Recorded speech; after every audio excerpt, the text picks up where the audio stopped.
Bom dia, crianças! Vamos hoje, quinta-feira, vamos para a nossa aula de matemática e em seguida a nossa aula de ciências. Vai ser tudo em um vídeo só, certo? Abram aí o módulo 4 na página 112. Na aula passada de matemática nós estudamos sobre tabela e vamos continuar no capítulo 11 e agora vem com o tema gráficos. Certo? Tá aqui a tabela que vocês responderam na aula passada e agora nós vamos para o tema gráfico. A escola em que Regiane estuda realizou uma gincana com o objetivo de arrecadar material reciclável.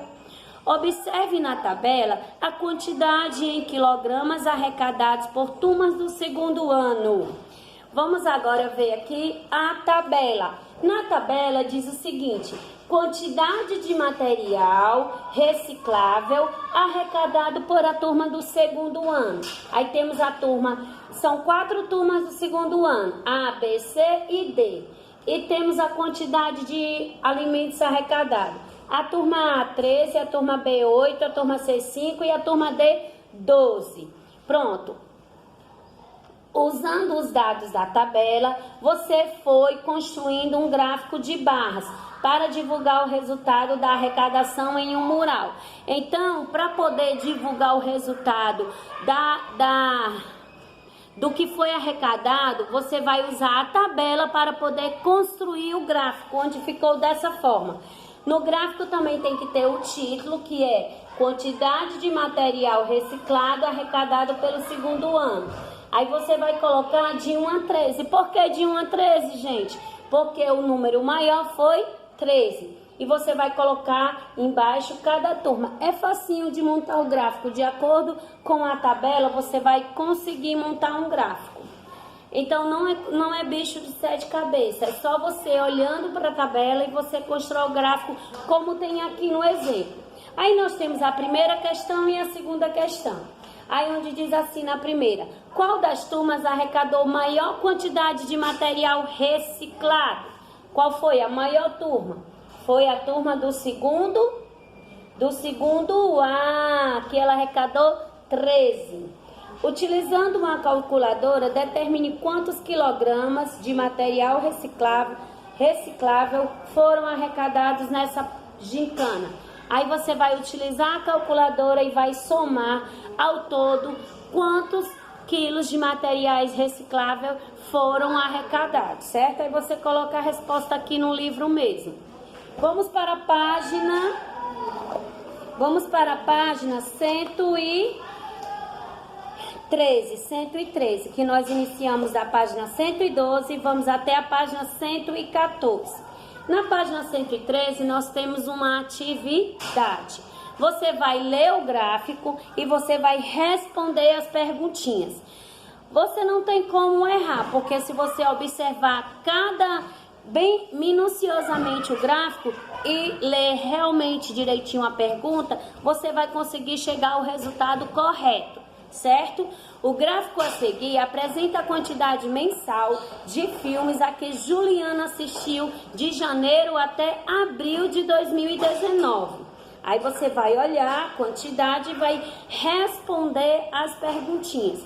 Aí nós temos o tema do gráfico: quantidade mensal de filmes a que Juliana assistiu em janeiro a abril de 2019, certo? Vamos para a página 214, onde nós temos uma segunda questão. E na segunda questão vai pedir para que você leia o enunciado, né? E através do enunciado você vai responder a tabela. Marlene realizou uma pesquisa para determinar qual é o lazer preferido de alguns de seus familiares. Cada um deles respondeu apenas uma vez. Observe os dados. Aí aqui tá aqui os dados todinhos. Agora organize os dados obtidos, que são esses aqui, por Marlene na tabela e no gráfico abaixo. Você vai responder a tabela e depois você vai fazer um gráfico. Aqui o da tia já tá feito, ó, tá vendo? O gráfico é desse jeito. Não pode ficar tudo emendado não, senão vai ficar confuso. Então vai ter que ficar desse jeito o gráfico, tá certo? Assim você vai responder e aqui você vai montar o gráfico, certo? E agora nós encerramos nossa aula de matemática e vamos para a nossa aula de ciências, que hoje é quinta-feira. Abram aí os livros na página 175, onde nós iremos estudar da página 175 até a página 181. Vamos lá, tia tá procurando 175. Na última aula de ciências, nós estudamos sobre audição. Nós estamos no capítulo onde vem com o tema sentidos. Agora nós vamos aqui para a página 175, onde vem falando sobre os problemas da audição. Vamos lá. Assim como existem pessoas que não enxergam, existem pessoas que não enxergam. Algumas pessoas têm problemas de audição e por isso não ouvem os sons ou não ouvem muito bem. Essas pessoas são surdas. Para compensar a dificuldade de ouvir os sons, algumas pessoas surdas podem utilizar aparelhos auditivos, como mostrado na fotografia acima, que auxiliam essas pessoas a ouvirem melhor. O que você acha que pode prejudicar a audição? Vamos lá saber? A exposição a sons com volume muito alto e durante longos períodos pode causar problemas auditivos. Além disso, ouvir esse tipo de som pode causar dor de cabeça, dificuldade de concentração, entre outros sintomas. Evitar fones de ouvido por um período longo e com volume muito alto. Temos aqui a terceira questão. Você costuma ouvir ou assistir televisão com volume muito alto? Converse com os colegas sobre esse assunto. Aí você conversa aí com seus familiares, quem não está vindo para a aula. Agora nós vamos para a página 176. Na página 176 temos aqui uma nova perguntinha, que é a pergunta 4, né? Temos uma nova perguntinha onde diz assim: como você acha que aprendeu a falar? Como é que você acha que você aprendeu a falar? De que forma você aprendeu a falar? A audição, gente, é fundamental para o desenvolvimento da fala. Então, para você falar, você precisa ouvir. Por isso, crianças que nascem surdas têm dificuldade para aprender a falar. Mas isso não impede que elas se comuniquem com outras pessoas. Para se comunicar, as pessoas surdas podem utilizar a língua brasileira de sinais, que se chama Libras. Veja aí abaixo. Aí aqui nós temos, a língua brasileira de sinais, onde é utilizada pelas pessoas que são surdas, que não escutam. Além de se comunicar entre si, as pessoas surdas podem realizar diversas atividades no cotidiano, como estudar, brincar, trabalhar. Pode sim, entendeu? Aí aqui vocês podem depois ficarem treinando na casa de vocês aqui, essa língua aqui brasileira de sinais, tá certo? Vamos agora para a página 177. Na página 177, você vai ligar, Tiago, as imagens que apresentam situações que envolvem principalmente o sentido da audição. Você vai olhar aqui e vai ligar as imagens para Tiago. Qual é que é ligado ao sentido da audição? Segunda questão. As crianças da fotografia ao lado estão brincando de cabra cega. Vocês já brincaram também. Nessa brincadeira, a pessoa com os olhos vendados precisa encontrar os outros participantes. Que sentido do corpo humano permite que as crianças vendadas localizem as outras crianças na brincadeira? Qual é o sentido, hein? Que ela pode não estar enxergando, mas ela pode usar um outro sentido para poder encontrar os participantes da brincadeira. É através de quê? Quem é que sabe? Aí você coloca aí. Página 178. Temos a terceira questão. Você vai pintar os espaços que tem um pontinho preto e vai descobrir 2 instrumentos musicais, certo? Assinale no quadro do instrumento de corda. Você vai assinar lá o quadrinho. Depois que você pintar, que você encontrar os 2 instrumentos, você vai fazer um X no instrumento em que ele tocado através de cordas, certo? E qual é o principal sentido do corpo humano que nos permite perceber os sons produzidos por esses instrumentos musicais? Qual é, gente, o sentido? É o sentido da... Você coloca. Quarta questão, alguns programas de televisão também transmitem informações por meio da língua de sinais, como a imagem aí revela. Temos aqui o intérprete de línguas de sinais, ele não é surdo, ele interpreta as informações que ouve em línguas de sinais. Aí aqui está. Eu acredito que vocês também já viram em televisão, em jornal, em reportagem nos jornais. Eu acredito que vocês já tenham visto. Agora vamos para a perguntinha. Você acha que esse tipo de programa de televisão pode ser considerado um exemplo de acessibilidade? Justifique, tio, que é acessibilidade, onde todas as pessoas, tanto os deficientes como os não deficientes, têm acesso, pode ter acesso às informações. Então, vamos para a página 179. Na página 179, nós iremos falar de mais um sentido. Nós já vimos 2 sentidos, que foi, vamos lá, que foi o da audição. Trabalhamos também o sentido da visão. E hoje nós vamos trabalhar mais o sentido, que é o sentido do olfato. Observe a imagem a seguir, tá vendo? Uma florzinha e uma criança. Assinale a principal órgão que permite dela sentir o cheiro. Qual é o órgão? A boca, o olho, a mão, a orelha, o nariz. Qual é que permite ela sentir o cheiro? O cheiro agradável da maior das flores e o cheiro desagradável de comida estragada e de lixo.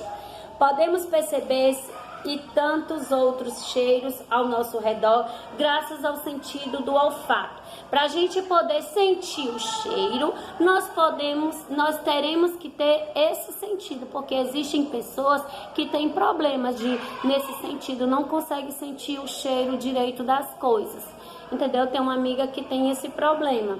Então, quem tem o sentido do olfato, ele permite que você sinta o cheiro das coisas que estão ao seu redor. Tanto cheiros ruins como cheiros agradáveis, né? O principal órgão relacionado a esse sentido do corpo é o nariz. Nós sentimos o cheiro utilizando um órgão. Qual é esse órgão? O nariz. E temos o sentido, que é o olfato. Além do olfato, o nariz também é responsável por aquecer, umedecer e filtrar o ar que respiramos. Esse ar entra no organismo por 2 aberturas do nariz, chamadas narinas. Vamos agora para a perguntinha. Qual é a importância de filtrar o ar que respiramos? Qual é a importância? Por que vocês acham que é importante?